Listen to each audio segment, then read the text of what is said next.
All right, here goes our first example. This method called sum finds the sum of consecutive integers starting from 1 and stopping at n. N is a long, that's what the method takes in. It returns a long, which is the sum. It's a public method. It's a non-static method. We're going to break this down. We're going to look at the stack. We're going to make a call and verify the stack. Here we go. First, this is tail recursion. How do I know?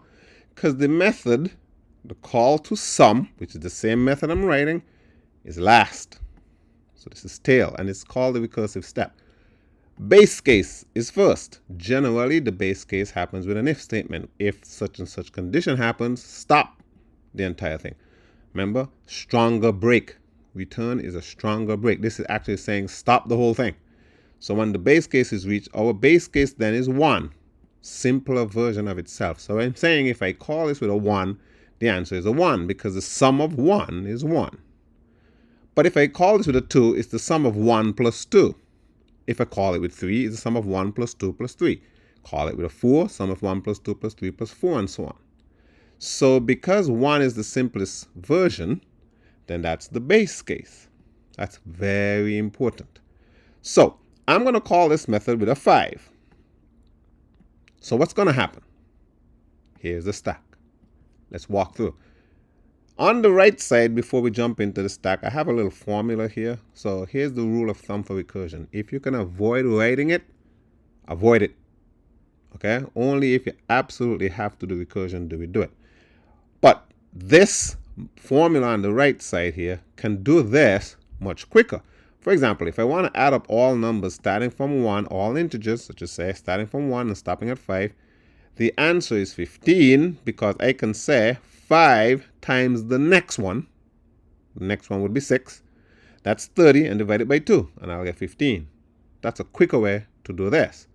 I could just simply do this formula and get the answer. But because we have to study recursion, we want to see how the stack works. That's the important thing. This is the magic right down here. So here we go. The method gets called sum of 5. The S represents sum. I didn't write the whole word sum, I just put an S. 5 gets called. So here's what happens.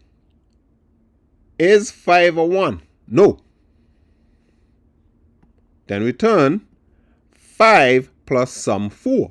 Sum 4, how do you get that? Well, n was 5 when I first called it. So if I take 1 off, it's going to be 4. So this is what happens. Pushed onto the stack. I have to make sure we get something clear here. This is upside down.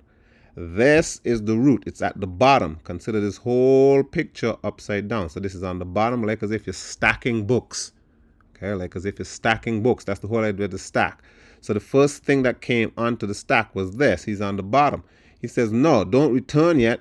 Push. Sum of 5 plus S4. 4 comes in, back up to the top. So we came here, 5 plus S4. Came back, call itself. Is 4 a 1? No. 4 is not a 1. Can't stop yet. Push onto the stack. 4 plus sum 3. 3 comes back. Says, hey, is it a 1? No. Push onto the stack. 3 plus sum 2. Sum 2 comes back. Is it a 1? No. Push onto the stack. 2 plus sum 1. 1 comes back and it says, yep, you just hit the base case. We're going to return a 1. All right, those were the pushes onto the stack. Here comes the pop. Pop happens in reverse. We're going backwards. Since this guy comes back, he's returned a 1. So a 1 takes this place and the addition takes place here. So 1 plus 2 is 3. That means sum 2 is 3. So 3 replaces sum 2. I'm popping off the stack. A 3 goes here. 3 plus 3 is 6. That means sum 3 is 6. So a 6 goes here. And a 6 gets added to 4. And 4 and 6 is 10. So 10 goes here. Sum 4 is 10. 10 plus 5 is 15. That's it. That's how we get the stack pushed and popped. So when we push, we're coming down. And when we pop, we're going back up. Please keep in mind this is upside down.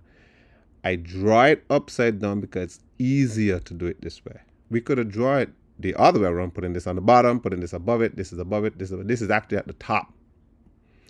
All right, I'm going to run this. So it's a non-static method, so I need an object to call it. And if you remember, the class is recursion, so I make an object, an instance of the class, then I call the method with 5. Let's run it. Answer, 15. Let's check one more. How about if we do sum 3? Remember when we were popped off the stack, we figured out what sum 3 is? Let's kind of look at a simpler version of this. So if we look at just this tree, called a subtree, just from here down here, this would be the 1, add it, we get a 2, with a 2 I should say, and we get a 3. Then that 3 goes here, and 3 plus 3 is 6. So sum 3 should be 6. Let's try that out. Swap out the 5, put a 3, save, and run. Boom. That's it. First example of recursion with a stack, sum of consecutive integers. We'll do some more right after this.